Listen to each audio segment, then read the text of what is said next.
અમરેલીના રાજુલા તાલુકામાં ધીમી ધારે વરસાદની શરૂઆત। રાજુલા શહેર અને ગ્રામ્ય વિસ્તારમાં વરસાદની શરૂઆત થતા ખેડૂતોમાં ખુશીનો માહોલ। ત્યારે સતત અમરેલીમાં વાદળછાયું વાતાવરણ ત્રીજા દિવસે પણ જોવા મળ્યું। રાજુલા શહેર અને ગ્રામ્ય વિસ્તારમાં ધીમી ધારે વરસાદની શરૂઆત થઈ। સવારથી જ વાદળછાયું વાતાવરણ અને બપોરના સમયે એકાએક આ પ્રકારે મેઘરાજા કે જેઓ મહેરબાન થયા છે। વરસાદને પગલે ખેડૂતોમાં ખુશી। આગળ વાત વડોદરાની કે જ્યાં શિનોર તાલુકામાં મેઘમહેર। શિનોર શહેર અને આસપાસના ગામમાં વરસાદ। માલસર, સુરાસામળ, દામાપુર સહિતના ગામોમાં વરસાદ। ભારે વરસાદથી શિનોરની બજારમાં પાણી વહેતા થયા। શિનોરમાં અત્યાર સુધી સિઝનનો કુલ 10.51 ઇંચ વરસાદ વરસ્યો છે। કરજણમાં અત્યાર સુધીમાં સિઝનનો કુલ 6.65 ઇંચ વરસાદ વરસ્યો। ત્યારે ભારે વરસાદ બાદ શિનોરની બજારમાંથી આ પ્રકારે વરસાદી પાણી પણ વહેતા થયા છે। શિનોરમાં અત્યાર સુધીમાં સિઝનનો 10.51 ઇંચ વરસાદ નોંધાયો, જ્યારે કરજણમાં અત્યાર સુધીમાં સિઝનનો કુલ 6.65 ઇંચ વરસાદ નોંધાયો છે। તો હવામાન નિષ્ણાંત અંબાલાલ પટેલની મોટી આગાહી। ઉત્તર ગુજરાત, મધ્ય ગુજરાત પર મેઘરાજા થશે મહેરબાન। ઉત્તર અને મધ્ય ગુજરાતના ભાગોમાં વરસાદ રહેશે। 24 થી 26 જુલાઈ દરમિયાન ભારેથી અતિભારે વરસાદ ખાબકશે। મહેસાણા, સાબરકાંઠામાં 3 ઇંચથી વધુ વરસાદ ખાબકી શકે છે। અરવલ્લીના ભાગોમાં 3 ઇંચથી વધુ વરસાદ ખાબકી શકે છે।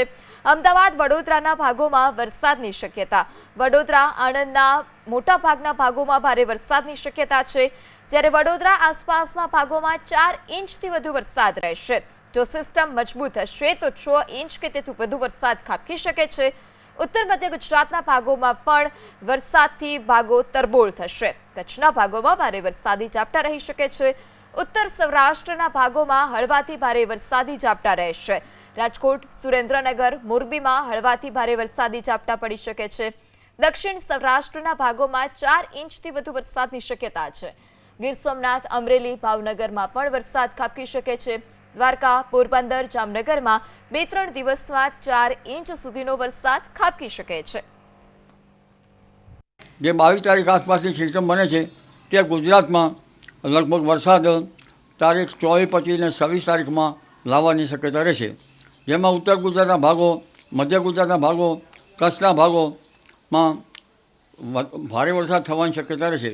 કેટલાક ભાગમાં અતિ ભારે વરસાદ થવાની શક્યતા રહેશે। ખાસ કરીને મહેસાણાના ભાગો, સાબરકાંઠાના ભાગો અને અરવલ્લીના ભાગોમાં એક્યુમ્યુલેટેડ વરસાદ 4 ઇંચ કે તેથી વધુ થઈ શકે। કચ્છના ભાગોમાં પણ ભારે વરસાદ થવાની શક્યતા રહેશે। આ ઉપરાંત મધ્ય ગુજરાતના ભાગોમાં, વડોદરાના ભાગો, આણંદના ભાગોમાં પણ ભારે વરસાદ થવાની શક્યતા રહેશે। તદ ભાગોમાં પણ લગભગ 4 ઇંચ કે તેથી વધુ વરસાદની ધારણા રહે। અને લગભગ અમદાવાદના ભાગોમાં પણ ભારે વરસાદ પડી શકે। કચ્છના ભાગોમાં પણ ભારે વરસાદની શક્યતા રહે। એટલે હવે જે વરસાદની સ્થિતિ જે છે એ ખેડૂત ભાઈઓ રાહમાં છે, પોષક રહેશે। 20મી જુલાઈ પછીના વરસાદી પાણી કૃષિ પાકો માટે સારું ગણાય છે।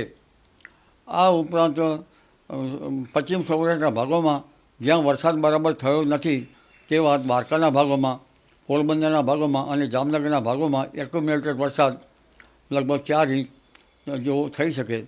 એટલે તે ભાગોમાં પણ સારો વરસાદ થવાની શક્યતા રહે। આ ઉપરાંત દક્ષિણ સૌરાષ્ટ્રના ભાગો, ગીર સોમનાથના ભાગો, અમરેલીના ભાગો, ભાવનગરના ભાગોમાં પણ વરસાદ થવાની શક્યતા રહેશે। તે ભાગોમાં પણ હાલની સ્થિતિ જોતાં 3 થી 4 ઇંચ વરસાદ થઈ શકે। જો કે સિસ્ટમ મજબૂત હોય તો વધુ વરસાદ પણ થઈ શકે। પણ ઉલ્લેખનીય છે કે દક્ષિણ ગુજરાતના ભાગોમાં